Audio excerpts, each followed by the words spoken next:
Hello nerds! Thank you once again for watching Generally Nerdy. This is the Week in Nerdom, your twice weekly source for all of the nerd news headlines. I am Dustin, and we are going to hit up an intro real quick.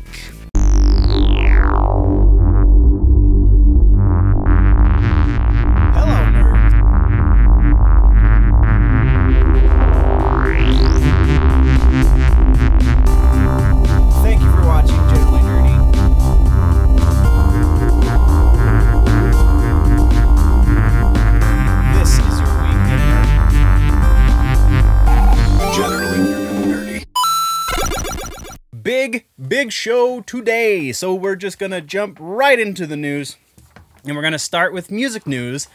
We have actually quite a bit of music news to go over, so let's get into it. So first things first, Woodstock 50, the 50th anniversary of Woodstock, like we have talked about a number of times at this point, has been marred with problems. And the problems just don't seem to end for the guys that are trying to put this on. There's been rumors of all kinds of management issues. Money has been quite the issue. And apparently securing a location has been quite the issue. Originally they were trying to get somewhere close to the original site for Woodstock in Woodstock, New York. Now that doesn't necessarily seem to be an option. They lost their initial site, which I couldn't find where that was specifically. But they then lost their second site, the second site being half the capacity of the first site. And the newest site is half the capacity of that. So they've gone from 150,000 potential tickets sold to 45 to 50, somewhere in that neighborhood, 1,000 potential tickets sold. So they have cut their size to a quarter, but they're still saying that it's going to happen in August, August 15th and 16th, I believe, which is not in the notes for some reason, but whatever. And still saying that they're going to have Jay-Z and all these big names at the show. Oh, but we'll see. I mean, they lost a financial backer at the beginning of the month. They've lost so much. This should be a sign, guys. They potentially are getting some financial backing from Virgin, what was once Virgin Records, and now it's still Richard Branson, the crazy Brit dude who ran Virgin. Virgin something. Again, not in the notes because I just apparently take really bad notes, but it's interesting, and we're definitely going to be keeping tabs on this one. But next, we're talking about the Adult Swim Festival, keeping it in the festival vein for a moment. Adult Swim, this is the second annual Adult Swim Festival, and it's going to be artists that are kind of associated with Adult Swim. So, Dethklok is going to be headlining the first day of Adult Swim. I believe they're headlining. There's a set list somewhere. I might have been reading it backwards. It's entirely possible, but Dethklok was at the top of the list, so they're either opening or closing the show. I feel like if they're at the top of the list, they're the headline, right? That's kind of the assumption. Anyway, this is the first time they'll have played on stage for 5 years, and they're also being joined by some really interesting artists. That Lil Nas X, who does that Old Town Road song that apparently everybody loves right now with Billy Ray Cyrus. Young Thug is going to be there, and Jamie XX, and a bunch of other ones. And then there's also going to be like stand-up comedy in between music sets, and there's going to be, it just sounds like a lot of fun. It's going to be out in LA. The dates are November 15th and 16th. So maybe that was the 15th and 16th that I was getting from, maybe it was the 16th and 17th for Woodstock, but I don't know. The Woodstock thing just keeps me rolling. But yeah, that's the Adult Swim Festival. That sounds like so much fun. I'm not even lying. Like, this is, if I could make it out to LA for this, I definitely would. But I can't, so we're moving on. Next, we're talking about Killswitch Engage. They have a new album coming out. We know this. They finally dropped the name and the release date for the album. The name of the album is going to be Atonement. The release date is August 16th, and this is their first release on Metal Blade Records. Sorry, first day with the new lips. This is their first release on Metal Blade Records, and they put out the first single off of it called Unleashed, I believe. Yes. And wow, I really dug this song. I really think this is better than anything they did off of the last record. Incarnate, I believe, was the last one. This, at least so far, based off of Unleashed, and kind of what Jesse has said in the media, this is probably going to be one of their heaviest exports that they've done ever, and it sounds amazing so far. So I really hope the rest of the albums, it is in the same vein. I don't want it all to sound the same, because then you've just got another Korn on your hands, and we already have a Korn. We don't need Korn. We want more Killswitch, and this is...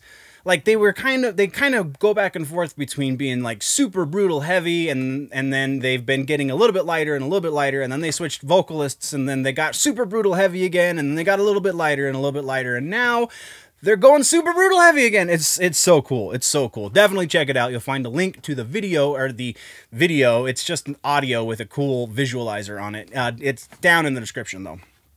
Then our next one is more new music.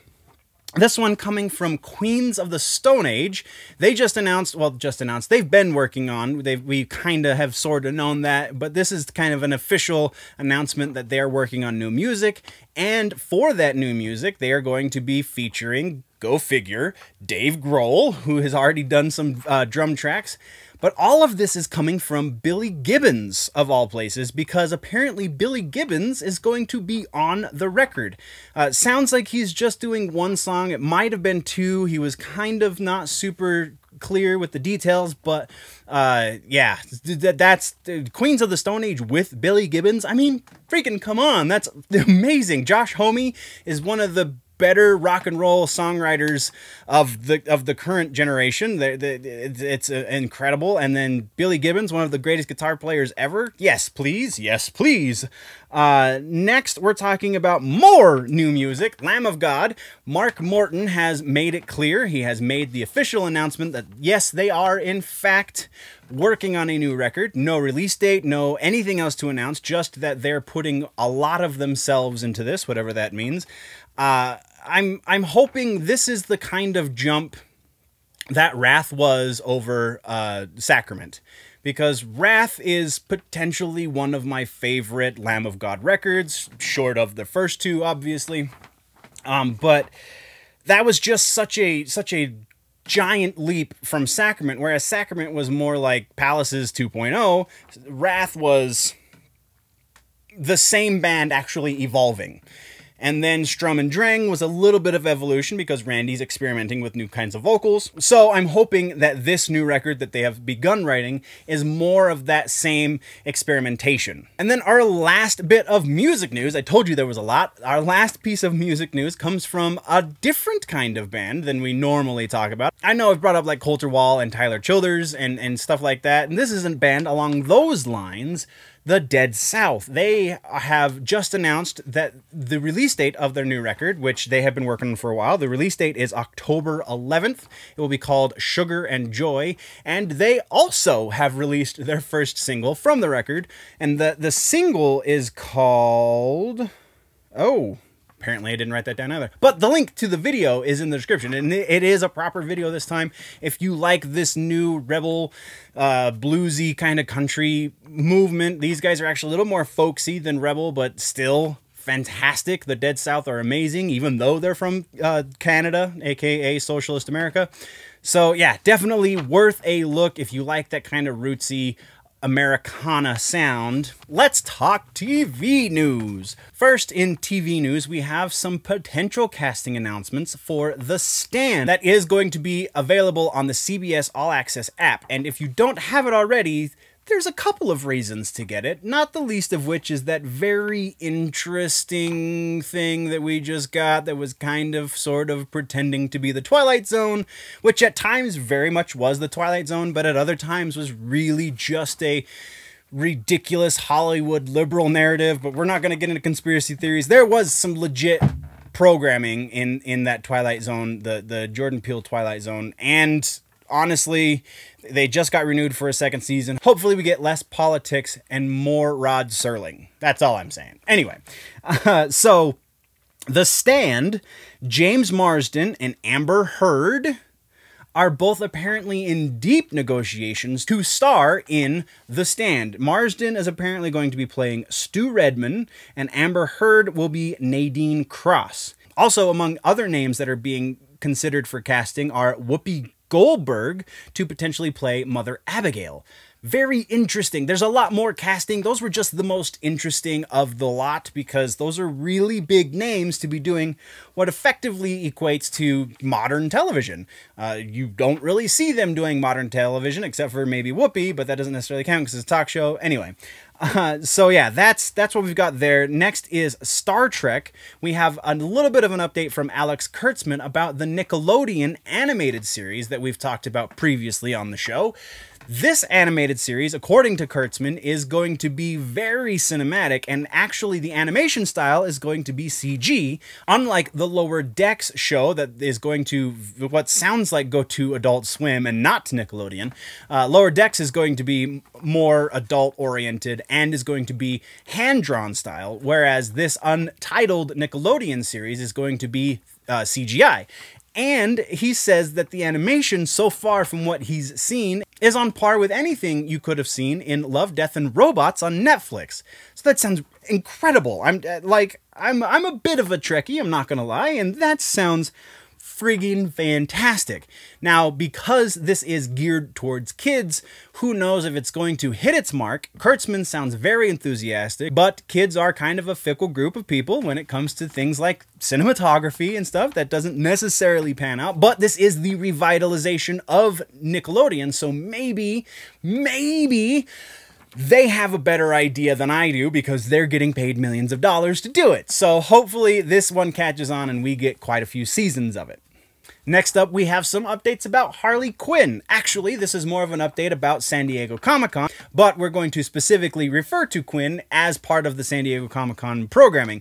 It seems that DC is going to be taking over San Diego Comic-Con for quite a fair amount of the convention. They have, and this is just a few, they will be premiering Pennyworth, Batwoman, Prodigal Son, and some new Teen Titans Go material, but those three are all going to be pilot episodes, as well as something from Harley Quinn, the new animated series. Now, what that something is, they weren't really free-flowing with the details, but it seems that if they're doing that many pilot episodes for that many other series, why would they not give us the pilot episode for this new Harley Quinn series? I really just want to see how Diedrich Bader and Alan Tudyk bounce off one another as Batman and the Joker, respectively.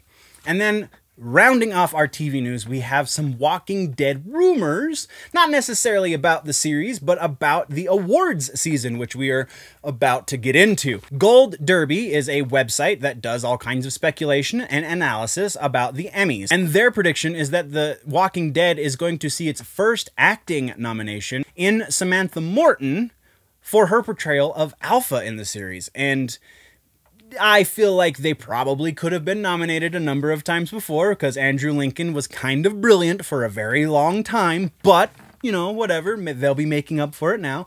But that is all we have for TV. Let's kick over to movies. Movies, we're bringing up that Silver and Black movie that we thought was dead a little while ago over in the Sony camp. Amy Pascal said recently in an interview, and no, not the same interview where she announced, quote unquote, that Tom Hardy was going to be returning for Venom 2. Oh, big shocker there. No, this is a different interview where she said that there is still a plan for Silver and Black. That's all she said. So we don't know if it's going to be a Silver Sable movie and a Black Cat movie, or if it's going to be a combination Silver Sable, Black Cat movie together, or if it's going to be a trilogy. First one starts Silver Sable, then we get Black Cat, and then completing with the... None of that was made very clear, but she did say that there is still some sort of plan for it. Now we're talking Swamp Thing, and we're going back over to We Got This Covered. These guys keep coming with the rumors, and the newest rumor is that now that Swamp Thing has been canceled from the DC Universe app, they are potentially going to turn it into a movie. And not just any movie, but a horror movie, much like James Wan is doing with his Trench spinoff. Oh yeah, by the way, that thing that we thought was just a silly rumor that got shut down at one point, the Trench movie, James Wan is now hyping it as an actual thing. He's saying that it is very much going to be a horror movie, but also definitely part of the Aquaman world that he created with Jason Momoa. And then our final piece of news is less rumor, more potential movie, because it comes directly from the director-producer of the other pieces of the franchise. It's 28 days later. There is word coming from Danny Boyle, who again directed the first movie and then produced the second movie, that there is an idea for a third movie in the franchise.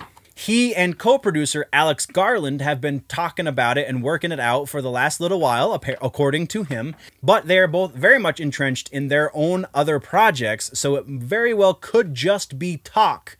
At least that's how it is for now. Which brings us into gaming news. And again, gaming news. We have a couple of things, and that's not super extensive, but it's enough. First up, we have the official launch for the new Harry Potter game by Niantic, the same company that brought us the Pokemon Go game, is bringing us a Harry Potter version, and everyone has basically kind of just said, yeah, it's Pokemon Go, except with Harry Potter characters instead of Pokemon characters. So, because of that, this game has not done as well as Pokemon Go did. That's not to say that it's done bad at all, in that Pokemon Go released at #1. It was the #1 app. As soon as it launched, it went straight to #1. With the Harry Potter Wizards Unite game, it was #1. It just took 15 hours, I believe, to reach up to #1. So it still went to #1 inside of the first day. So again, that doesn't mean that it's done bad by any stretch. It's just Pokemon was pulling millions where Harry Potter was pulling hundreds of thousands. So, I'm passing this one off to you. Is this a case of fatigue? Did people just get their fill with this kind of gameplay with Pokemon Go? Or does Pokemon actually have that much more of a following? I would imagine there's a fair amount of overlap between the two, but what do you think? Let's talk about it down low. Next in gaming, we are talking about Take-Two. The CEO of Take-Two, Strauss Zelnick, was in an interview recently, and he said that he foresees the future of Take-Two and its subsidiaries, being one of which being Rockstar, and 2K, I believe, is another one of their subsidiaries, saying that he thinks that the upcoming games that Take-Two and their subsidiaries are going to be putting out will be significantly smaller compared to what we've gotten previously. So the next Grand Theft Auto very likely will be much smaller out of the box. Why is this the case? He says because of the nature of things, because of the nature of the industry anymore, everything is coming out through DLC. So, in order to shorten the window between one game to the next, they're just going to make the games a little bit smaller and then continue the life of the game through DLC. Now, what does that mean for us as gamers? That really translates into more expensive games, because you can guarantee they are absolutely not going to make the games cheaper, even though there's less content. So you're going to buy the original game at $60. And then if you want to complete the entire experience, you're going to have to buy every DLC from then on. And if they're a kind game developer, then that's $10 more per DLC. Likely, and he was very vague on the specifics. Matter of fact, when he first made the statement, he was kind of straddling the line of maybe we'll actually make them the same size and then just make them huge with DLC, or maybe we'll make them smaller and then make them slightly larger through DLC.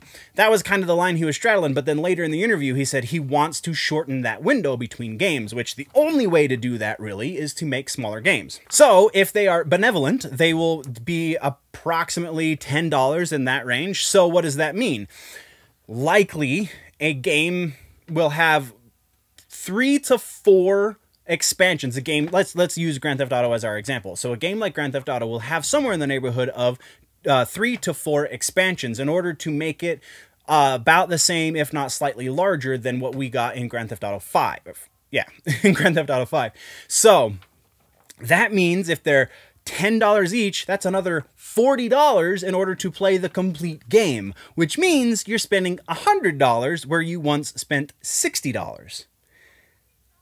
So that's not cool, but I'm passing this one off to you guys too. Am I right? Does that sound logical to you, or am I completely missing the mark? Do you think they're going to be completely benevolent and give us the DLCs for free? Or honestly, there's the more likely situation is you can buy the base game or buy the collector's edition, much like Mortal Kombat does. Whereas you buy the collector's edition, you get all of the DLC for free. It's going to be an extra $30 instead of $40, so you're spending 90 bucks instead of 100 bucks. Or you buy the base game and then you pay for each installment and then you spend that extra $10. So where do you think this is going to fall? Let's have that conversation down low as well. Speaking of DLC and such, it seems that the guys over at Gears, in the Gears camp, if you will, they are making all of their DLC for Gears 5 free. Because in previous games, in order to play multiplayer, if you didn't have all of the DLC, you could only play with certain people because you had to have the DLC to play the multiplayer maps. So they're going to make all of the maps free. They're not going to have loot boxes, so you don't have to pay for loot boxes to get stuff. But that does translate into us having a crap ton of microtransactions, which might be kind of an even trade. It might be 6 in one hand, half a dozen in the other. But again, maybe those microtransactions are going to be more so you can get skins and not anything that's going to benefit gameplay. That's probably the more likely scenario, where there's just going to be a boatload of the microtransactions in order for them to make up their money with all of that free DLC. And then our last bit is just kind of one where I'm going to toot a little horn because I am a little bit of a nerd. Mortal Kombat 11, as of this week, has officially surpassed Kingdom Hearts 3 as the highest selling game on the market for the year. So right now it's at #1. By the end of the year, it's probably not going to be there, let's be honest, because Call of Duty always sells like friggin' hotcakes. But right now it's a win and we're going to take it because that's freaking awesome. But that is the end of gaming news. Let's hit up comic books next. And comic books. First up is a prequel to the new Dark Crystal Age of Resistance series that's going to be coming out on Netflix later this summer. That's right, there's going to be a prequel comic for the prequel Netflix series, so it's a prequel to a prequel, which it seems pretty interesting because this one's going to take us even further back in the land of Tharn, I believe is the name of the fictional place where all of this takes place. And this is supposedly going to be right around the time, either before or right around the time that the crystal actually breaks and then creates all of the different races, because Age of Resistance is going to be the rise of power of, I can't remember all of the little races, but it's going to be the rise of power of the bad ones that we see in the Dark Crystal, the original movie. And so this is going to be how they all fractured off. I don't know how long it's going to last. It does sound super interesting, though. I hope it sells so they can complete the story, because that would be a really interesting way to digest 3 different eras of this crazy world that Jim Henson and company created so long ago. And then our final piece of comic book news, as well as the final piece for this entire episode, comes from Marvel. It seems that writer, I'm really sorry for mispronouncing this name ahead of time, Saladin Ahmed, I believe is how you would say that. The guy who's writing Miles Morales right now has said that as of issue number 10 in Miles Morales, the Ultimate Universe, the Marvel Ultimate Universe, where Miles Morales originates from, is going to factor in a major way. That's a quasi-quote, but that's close. It's very close to what he said. If you remember, a few years back, the Ultimate Universe was absorbed into the main universe, and so some of the characters just kind of vanished. The characters that they thought were going to sell maintained their presence in the proper universe. And then, a little while ago, before he went over to DC, Brian Michael Bendis made it pretty clear in one of his final arcs for Miles Morales that the Ultimate Universe didn't, in fact, get destroyed and was still around. So now we're going to see it in full force, it would seem. So it sounds pretty cool. I really dig, like I've said multiple times before on the show, I really dig alternate versions of characters. Granted, I'm not the hugest Spider-Man fan, but still a pretty well-known character. I really dig alternate versions of whatever I can get my hands on. So I'm going to take this as a good thing. You can take it however you want. Let me know how you take it down low. And that is the end of the episode. Thank you guys very much for joining me once again for your week in nerddom.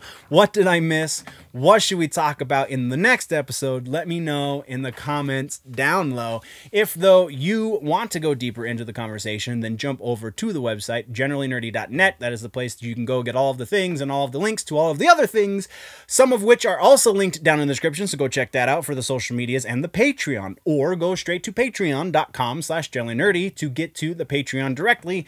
There is going to be a overhaul on the Patreon, so get in now while you can at the low cost, and maybe I'll stick it around, maybe I'll raise it up a little bit, but definitely check it out, patreon.com/generallynerdy. If you're new to the channel, click the subscribe button. If you like the episode, click the like button. Otherwise, you can let me know that too. If you're falling behind on your nerd news and you want to catch up, you can click or tap that box right there to the left of my face to do that. But before you do, before we click boxes and visit websites or any of that stuff, guys, always remember that if it's generally nerdy, it's probably here.